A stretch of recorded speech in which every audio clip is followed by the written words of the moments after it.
आप तीनों तमाम अपडेट अपने आपसे लेते रहेंगे, अपने दर्शकों तक पहुंचाते रहेंगे। तो फिलहाल आपको बता दें कि किसी भी कीमत पर अब जल्द से जल्द जो बॉर्डर्स पे किसान डटे हुए हैं उनको वहां से हटाने की अब तैयारी की जा चुकी है। बढ़ते हैं फास्ट खबरों में आगे। बात बनारस की करेंगे। सबसे पहले बनारस के खेतों में मटर की इस वक्त डिमांड बेहद बढ़ रही है, क्योंकि सब्जियों की खेप को गल्फ कंट्री भेजकर अच्छा मुनाफा किसान कमा रहे हैं।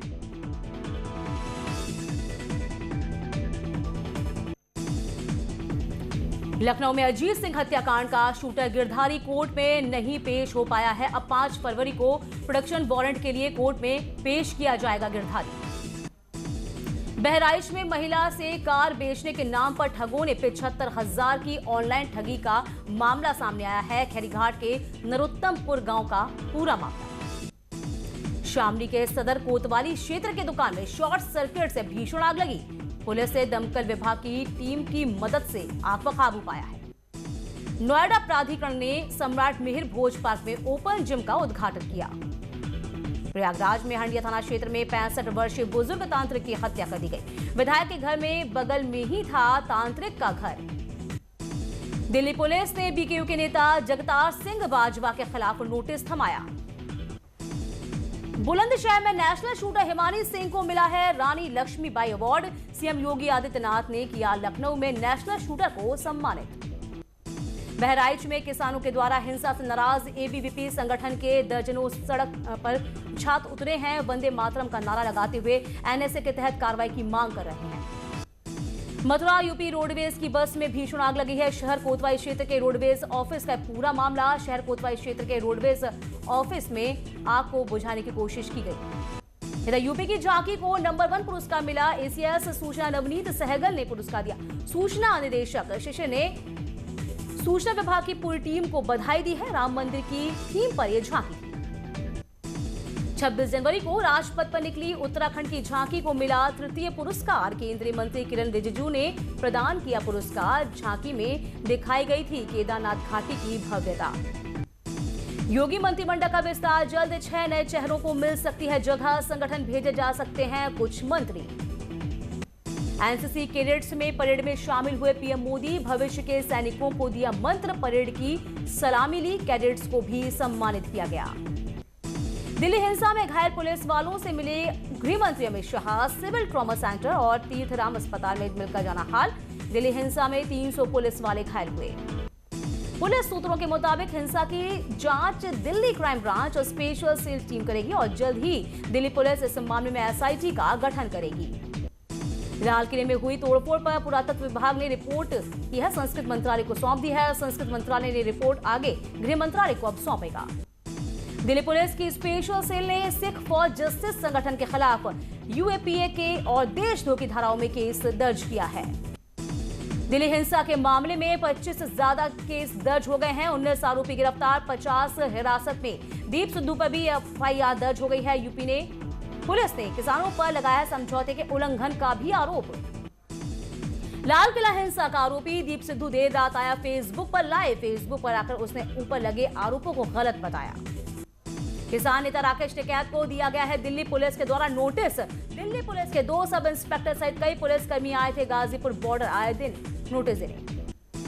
गाजीपुर बॉर्डर पर घटनास्थल की लाइट बंद कर दी गई है। किसानों ने विरोध इसका किया था। उन्होंने लगाया था कि प्रशासन पर उन्होंने धरना को खत्म करने का लगातार दबाव बन रहे हैं। अब साफ तौर पर वहां से किसानों को खदेड़ा जाएगा। बागपत में कृषि कानूनों के विरोध में नेशनल हाईवे पर पिछले 40 दिनों से चल रहे किसानों के धरने को पुलिस ने खत्म करा दिया है। धरनास्थल पर कई स्थानों की पुलिस पहुंच गई है और बल प्रयोग कर किसानों को खदेड़ा गया।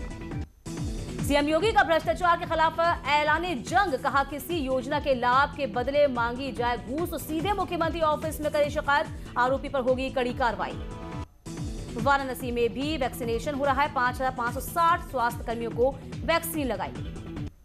कोरोना के खिलाफ पहले फेज के तीसरे राउंड का टीकाकरण जारी। हेल्थ वर्कर्स, पुलिस, नगर निगम कर्मचारियों को लग रहा टीका। 2 दिन में 2.5 लाख लोगों का वैक्सीनेशन। मेरठ में टीकाकरण का महाअभियान। हर बूथ पर 125 स्वास्थ्य कर्मियों को बुलाया गया। 49 बूथ पर 6,125 लोगों का टीकाकरण। गोरखपुर में 59 बूथों पर हो रहा वैक्सीनेशन। 7,000 से अधिक स्वास्थ्य कर्मियों को टीका लगाने का लक्ष्य निर्धारित। मुरादाबाद में भी 41 केंद्रों पर लगाया जा रहा टीका। 9,000 स्वास्थ्य कर्मियों को टीका लगाने का लक्ष्य। प्रयागराज में माघ मेले का दूसरा स्नान। ब्रह्म मुहूर्त से ही श्रद्धालु संगम तट पर आस्था की डुबकी लगा रहे हैं। मथुरा में भी सुबह छाया रहा कोहरा। धूल के चलते गाड़ियों की रफ्तार धीमी पड़ी। ठंड और गलन का एहसास भी। इधर गाजियाबाद में सुबह से घना कोहरा छाया रहा। विजिबिलिटी न के बराबर थी। सड़क पर लाइट जलाकर भी रेंगती दिखी थी गाड़ियां। नोएडा में भी घना कोहरे की वजह से विजिबिलिटी बेहद कम रही। मौसम विभाग का अनुमान अगले 4-5 दिन तक उत्तर भारत में रहेगा शीतलहर का प्रकोप। संगम नगरी में लुढ़का पारा। 3 डिग्री सेल्सियस तक तापमान गिरा है। ठंड के बावजूद माघ मेले में आ रहे हैं श्रद्धालु। मध्य प्रदेश के राजगढ़ में दर्दनाक सड़क हादसा हुआ है। यूपी के 4 लोगों की मौत हुई, 5 लोग घायल हुए हैं। यूपी से महाराष्ट्र जा रही गाड़ी कंटेनर में घुसने से हादसा हुआ। कोहरा इसकी वजह बताया गया। प्रयागराज में घने कोहरे के चलते बेकाबू कार अनियंत्रित होकर मकान में जा घुसी, जिससे कार में सवार साले और बहनों की मौत हुई। गौड़ा में पौष पूर्णिमा के मौके पर धार्मिक, पौराणिक और आध्यात्मिक मान्यताओं को समेटे हुए पस्का मेले का आयोजन किया गया। कानपुर में भी ठंड का प्रकोप देखने को मिल रहा है। तापमान में गिरावट आई। 2 दिन से सूरज के दर्शन नहीं हुए। आगरा में बाइक सवारों को बस ने रौंद दिया। बाइक सवार 2 लोगों की मौत। बाइक को रौंदने के बाद बस दूसरी से जा टकराई। आगरा में घने कोहरे के चलते ठीक से नहीं दिख रही स्मारकें भी। पर्यटकों को निराशा का सामना करना पड़ रहा है। बुलंदशहर में रोडवेज ने टेम्पो को मारी टक्कर। हादसे में 1 की मौत हुई है। कोहरे के कारण यह हादसा हुआ। हाथरस में घने कोहरे के कारण बस और ट्रक की आमने सामने जबरदस्त भिड़ंत हुई है। हादसे में बस चालक और कई यात्री घायल हुए हैं। कानपुर देहात में भूमाफियाओं के आतंक से परेशान होकर पीड़ित ने परिवार सहित आत्मदाह का प्रयास किया। परिवार को डीएम की शिकायत के बाद भी नहीं मिल रहा न्याय। शाहजहांपुर में 40 लाख की स्मैक के साथ 2 तस्कर गिरफ्तार हुए हैं। दोनों बरेली से कर रहे थे तस्करी। लखनऊ में पीजीआई के पास मेडिकल स्टोर मालिक से लूट हुई है। विरोध करने पर फायरिंग हुई। बाल बाल बचा मेडिकल स्टोर मालिक।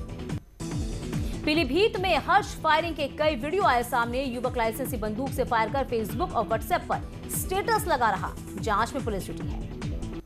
और यमुना नदी में कार गिरने के मामले में नया मोड़ आया है। पिता के आरोप पर पुलिस ने दर्ज किया अपहरण का केस। पोस्टमार्टम में डूबने से मौत का खुलासा हुआ है। बिजनौर में खेत में गुलदार ने 2 लोगों पर किया हमला। गुस्साए गांव वालों ने चारों तरफ से गुलदार को घेरा। लाठी डंडों से पीट कर उसको जान से मार दिया। मुख्यमंत्री त्रिवेंद्र सिंह रावत आज पौड़ी के दौरे पर रहेंगे। सीएम कई योजनाओं का करेंगे शिलान्यास और लोकार्पण भी। कंडोलिया में थीम पार्क का उद्घाटन भी। खबरें और भी है। वक्त एक छोटे से ब्रेक का हुआ है। फौरन लौटेंगे हम।